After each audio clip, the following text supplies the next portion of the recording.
We have some PS5 to talk about. PS what? PS5. No 1000. way. No Just kidding. way. Had to. Yeah, they unveiled it yesterday. I mean, we've been seeing like glimpses of things the past month or so of like what it could look like. I think the controller has been probably I think I saw the color scheme was definitely unveiled. I think I saw the shape of the controller like a week ago, but yeah, not the console, which looks like a Wi-Fi router. Yes, so it is a different, unique design, but I would like to stress with the PS5 that it doesn't matter how it looks because you're all gonna buy it anyway. That's precisely my. It doesn't matter. I mean, maybe because a lot of people are saying the Xbox. What's the next one called?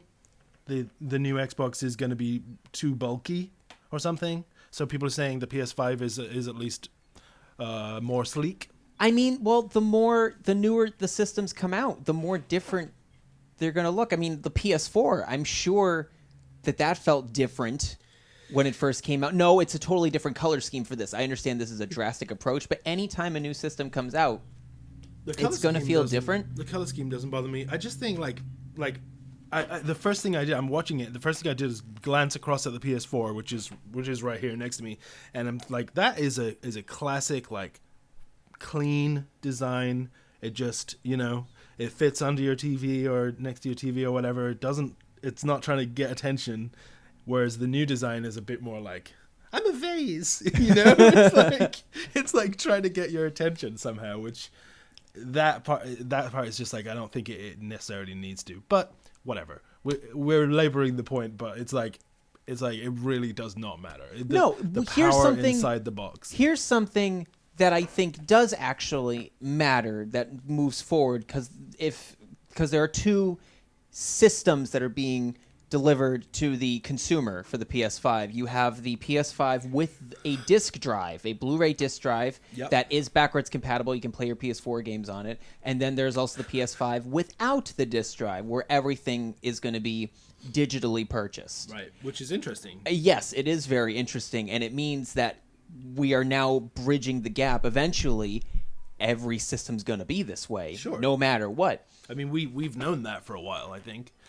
No, definitely. Like, we've known it's been coming, but now it's happening. Yeah, I mean, and we sort of already exist in that world with the amount of downloaded games that we have on here. But like you say, to have the disc drive physically removed, now it's right for the company to push another that step. Yeah, you always knew it was coming, but I think that's. And so, is the idea that that is going to be cheaper?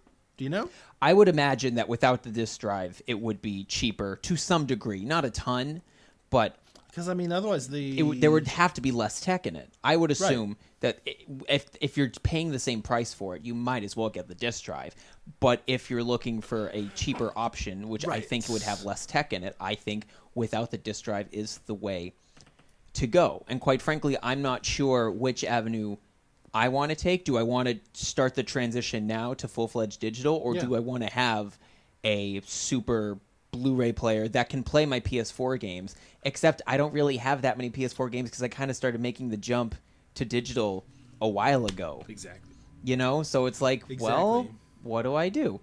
Exactly. I mean, would I want to... I mean, even when the PS5 comes out, I would still get Spider-Man Miles Morales regardless, even if it comes with... I know. I thought that was a good segue.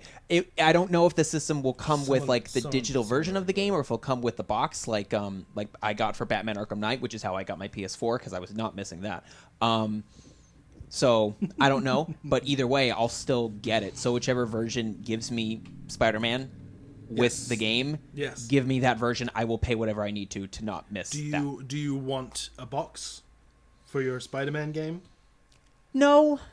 The boxes are irrelevant to me. Like, it was exciting to get the physical copy of the game before, for me, when I pre-ordered a game, when I knew that I could get characters to play as, like specifically the Lego games. Right. Like nothing made me happier than getting the game and knowing that I was going to have characters, extra characters to play with from the get-go. But now that's something they could echo with the digital version. Yes, and I'm sure they will. Well, there will be pre-sale versions. Et cetera. Exactly. So like even if they have a digital version now that either comes with skins or characters or whatever, most of the time you can just get the same thing digitally. Yeah. Like the idea of going to a physical store to pre-order something seems like a moot point to me when I can just download it at 3 a.m. that morning and play it. Me too. Midnight Pacific Standard Time. So Crossover said, the only reason I support digital is for smaller indie games that don't have the money to make 1 million copies, which is a good point. The digital revolution of digital delivery system for video games has made it so that, Super Meat Boy and any number of like amazing indie titles, Spelunky. I was just thinking Spelunky, yeah. Any number of these kind of titles that probably would never have gotten made if it wasn't for that. But the thing I'm thinking of is the flip side of that. So like, do you care, Crossover? Like if you you said the only reason you support it is a smaller indie. So does that mean you care about having a case and a physical copy? And like, is that something that you want? Because that's interesting to me, because I feel like that's gonna die out fairly quickly, because at some point I don't in the next 10 years. Yeah, I don't. If I'm setting such a big timeline here, like definitely with 10 years from now, like 2030, I think the physical copy is gonna. Which coming from you is more of a solid point to me, because I'm kind of minimalist, not big on like collecting things. You, on the other hand, you like to collect things. If you're getting a collector's edition that comes with difference. Merchandise, that's entirely different. That's a different type of consumer. And Crossover says he does care for having the actual game in his hands. It's a wonderful feeling. I bought a physical copy of But they haven't been doing manuals. Right? You don't get manuals with modern games. Not anymore. No. Like the Switch games, no, there's nothing. Which nothing for that those. To me is like one of the appeals is like you get a manual. It's kind of, and sometimes they're really well designed. My favorite game manual is the one from Sly Cooper, where you don't know much about the game, but there's a book called The Thievius Raccoonus, and it's basically Sly Cooper's family line in that, and the manual cover is designed as the Thievius Raccoonus, and there are little Easter eggs in the manual booklet. Yeah. So like that to me is one of the more important things. Oh, Crossover makes a good point. Not everyone has the greatest internet speed. Of course, that is a huge a big deal. It shouldn't be nowadays. Like realistically, it's no longer a privilege. It's kind of a necessity. It is, but it's not. But that's not the way. That's not the reality. That's not the reality. Right. No, which exactly. is kind of ridiculous. Like that's one of those things as like the Western world, where I feel like we're not doing as well as everyone sort of thinks, because everyone should have internet access now. Like we're just it's ridiculous that we don't. It's a class system, and we are doing everything we can to tear that apart now. Yeah, and I am all for it. And we will jump into that a little more, but because I think we're getting to the point where the internet is going to be a civil rights issue. To something else we're gonna touch on, but borderline. No, absolutely. And to that point, to have the game so you can, like the physical copy of the game, so you can install everything right then and there. That is actually a fair point. I kind of forgotten that. Yeah, you don't have to wait for anything. I'm still not used to that mindset of installing a game when you get it. I mean, it's always how it's worked with like PC games, so it should be common sense for me. But I'm still the guy that is all for just pop it in and play. Popping in a PS2 game, popping in an N64 cartridge, those kinds of things, just hit and play. Cartridges especially, just something. Yeah, I think that's interesting. So I don't know. I think for me, I think I would be more inclined to get the digital version, but if that's only if I know Miles Morales is coming in, which by the way, that was the one game Barney and I needed to know that we were going to get a PS5. Merrick hadn't seen the announcement. Actually, I hadn't seen the announcement. He texted me. I thought somebody died. He said, "Have you heard?" I'm like, "What? Who's dead? What is happening?" He goes, "What's wrong?" And I just said, "Spider-Man." And then there was And then I'm thinking, did someone die in Spider-Man? And then there was like a minute break when Merrick hopped on Google, and then there was like a torrent of expletives. Like all caps. We are going to buy this mother trucking game, and we are going to get this mother trucking system. That's what we mother trucking going to do. That's my censored version. And, cheers. Yeah, and I was just like, Miles Truckin' Morales. Which is like, I've been, since we both loved that game. I mean, everyone loved that game, but we definitely loved that game. Merrick actually lent me the PS4 for the first time so that I could play Spider-Man, because I hadn't played it, and I played it beginning to end in like a week, which is very rare for me. And one of my biggest take homes from it was like, I hope we get Spider-Man 2 and we get to play Miles Morales, because I don't think this is considered 2, though. I think that's the only thing we have to be careful of. Not that it's really a big deal. I think this is more of a spin-off, kind of like my best example would be Arkham Origins to the Arkham series. Like, this is a Spider-Man game in between Spider-Man 1 and 2. Like, Arkham Origins was a Arkham game in between Arkham City and Arkham Knight main installments. So there could just still be product put out there. But before we forget about, before we move on from the PS5, let's show some of our favorite PS5 memes. Oh, Crossover said, I thought it was confirmed as an expansion. Meaning the Spider-Man is confirmed as an expansion to Spider-Man? Then it would have to come out for PS4 stuff. Yeah. Like, it would have to be DLC. I think they're probably just using a lot of the same game engine. Yeah. As they should. I mean, yeah, I know I'm not considering it a full sequel. I'm considering it a spin-off. Not that it really matters. It's more Spider-Man. Great. We're all for it, especially, you know, a different take on the character in video game form. We can really dive in. It doesn't matter. We're getting it, but I just don't think it's the gameplay. The gameplay in within that first one, you know, was so great that there's room for more game in that game. Definitely. You know? So that's interesting, but doesn't like deter me at all. I'm very curious when they started working on it, because this is a quick turnaround. I mean, yeah, it'll be a couple of years by the time the system drops that Spider-Man 1 came out, but it's a quick turnaround. But it should make sense, because newer technology means games can come out faster. It just feels very and I feel like they probably were working on it, you know, almost I think it's probably taking a lot of the same maps and everything, and that's fine. The only thing I would like is more Spider-Man villains spread throughout the game. Which again, I'm sure they probably even had some ready for the first game that they were like, nope, we're keeping this for the next expansion. Just to spread it out, because I mean, there are a lot of street thugs in Spider-Man 1. You don't get the comic book villains until the near end of the game with the Sinister Six. Sorry, spoilers. But that's my only thing. Like, if we're gonna get the game, let's just have a few more. 6 hours ago, Spider-Man Miles Morales is not an expansion or enhancement or remaster, despite a Sony executive comments this morning. Nor is it Spider-Man 2. It is a brand new standalone game similar in scope to Uncharted Lost Legacy. So it's a spinoff. It's Spider-Man Miles Morales. For the PS5, it's not an expansion. I had a feeling. It's a spinoff. It's Arkham Origins, basically. We're using the same engine, and we're just putting out another game content so you can wait over for It's going to be dope. Which is fine, and that is enough reason for me to want to get a PS5. It's going to be dope, and we should play it on stream. Duh. Before we go on the PS5 matter, let's bring up... could you bring up the iPad, Barney? Yes. Just so we can show some of the favorite memes that we have found. This one, for example, is certainly a favorite of mine. So good. It is a ridiculous design. When you add it to everything, yes. And then you can never unsee these images up here. Whatever. I'm not gonna get this one is great. Too worked up about it. Whoop! Here's my dumb contribution. Do you know what it is, Barney? Memes.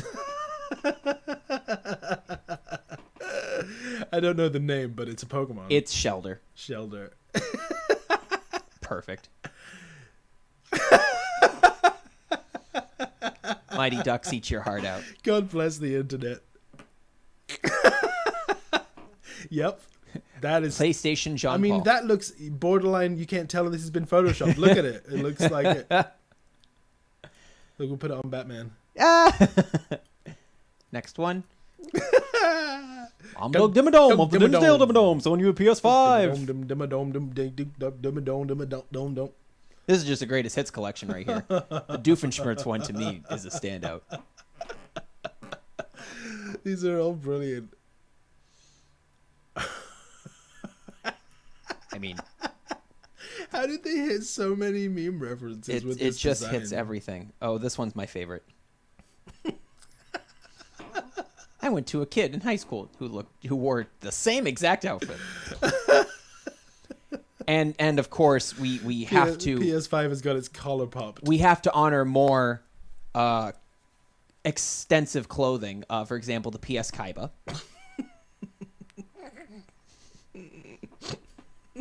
And last but not least, Stormtrooper controller.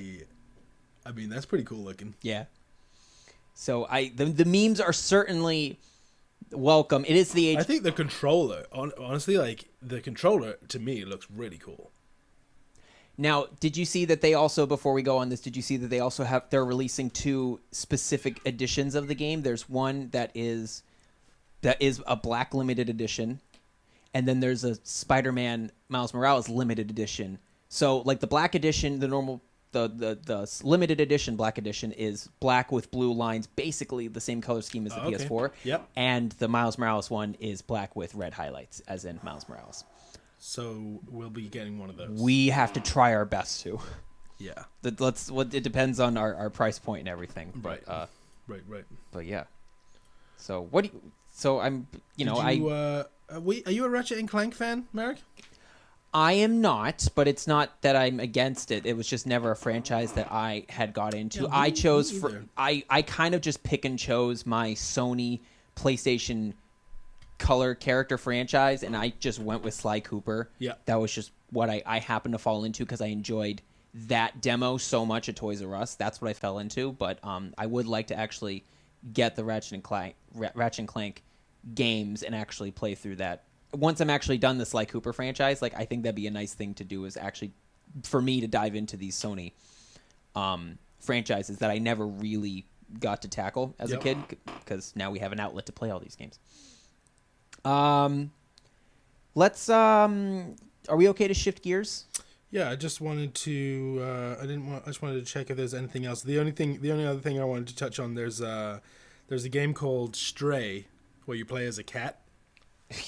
Yeah. And the first, I believe it's been developed from there was a demo, not a playable demo, but like there were demo videos made like a long time ago now for this cat-based game, and it just disappeared off the radar. It went really quiet, and I was like, that's weird. It looks like it was going to be kind of like a stealth game, but as a cat, which obviously makes perfect sense, and it's realistic. It's not like a cartoon cat. And yeah, so it disappeared off the radar, and I'm guessing it's because Sony put it under contract and were like, this is going to be one of our launch things. Sounds right. So that looks really cool. You know how much of a cat fan I am. And the other interesting thing is this Sackboy Adventure, which I only just found out about from our Discord. Yeah. The game with the animated monsters. Oh yeah, Life is Strange. There's definitely some. I got that too. There's definitely similarities there. But yeah, this Sackboy thing, it's by Sumo Digital, which is interesting because Sackboy is a Media Molecule character, and you got the Dreams thing, and you got to assume that they're going to be working on some kind of new version of Dreams for PS5, and that's going to have platformers in it like this Sackboy Adventure. So yeah. I'm kind of not really sure about that one. We'll see. It's a very exciting time for gaming. Like I kind of know which side I'm going with as far as PlayStation, just because more of my brands. Xbox. Yeah, I mean, if Spider-Man is going to be solely a Sony decision made, yeah. You know, if it's going to be that kind if that's the line, then I'm going to go with whatever the superhero thing is, unless Xbox has something superhero exclusive with that, then I'll consider it. But does Xbox have any exclusives lined up now? No. A lot of the it's going to be superhero IPs, even when Arkham was being put out, like it was the best way to play this game is Sony. Like all the marketing went into for Arkham Knight at least, the money was going into Sony commercials, Right. and Sony owns Insomniac with Spider-Man. So like Cyberpunk is supposedly looks like it's exclusive, which that looks interesting, but not that's not a game changer for me. for Xbox. For Xbox, yeah. Hi Tom, we missed you. I'm not seeing anything else. Madden, that's not going to be exclusive. No, it's not exclusive, but definitely the marketing power goes into the Xbox for Madden. That's always been, or at least the last few years, that's how it's been. Yeah, so it's probably going to be a glorified Madden machine / the people who are just very staunchly Xbox versus... Halo, Gears of War. There's plenty of PlayStation. great exclusive franchises. It's just for me, if I have to choose my battles, because... But Halo isn't even Bungie anymore, right? And... This is true. And Gears of War is far past played out, in my opinion. Yep. I did enjoy those games. No, Just for the definitely. record, These are just the 1, 2, franchises 3. that come to my mind. Like if we had to make a Smash knockoff game like Sony did with their characters, Right. like who would I put into the Xbox Smash game? Resident Evil 8. Is that a Xbox exclusive? No, I think that's one of the games coming out for PS. for PS. Yeah. I think that's what I heard. It seems to me like it's going to be right now. It's going to be a pretty clean sweep for Sony, but you never know. You never know. They are those people who are just, I will not buy a PlayStation. Well, I mean, the Wii an U Xbox. had promise, but then look what happened with that. But that's also a different case because the technology. We don't talk about the Wii U. Yes, we do. We are exactly this type of show to talk about that. We talk about our toasters. the Switch.